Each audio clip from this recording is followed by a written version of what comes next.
رمضان المبارک کے بعد ذو الحجہ کا مہینہ اسلامی مہینوں میں نہایت اہمیت کا حامل ہے۔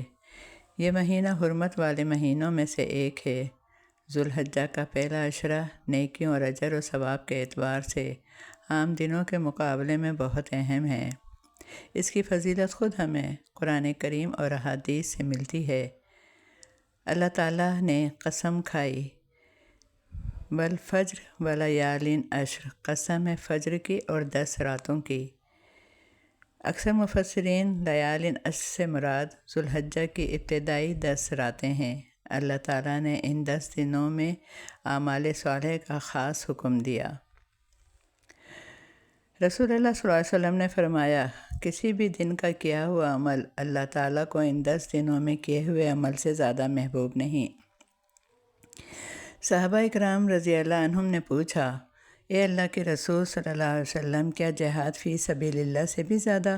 آپ صلی اللہ علیہ وسلم نے فرمایا، جہاد فی سبیل اللہ سے بھی زیادہ، ہاں مگر وہ شخص جو اپنی جان و مال کے ساتھ جہاد پر نکلے اور کچھ واپس لے کر نہ آئے، یعنی شہید ہو جائے۔ ابو داؤد 2438۔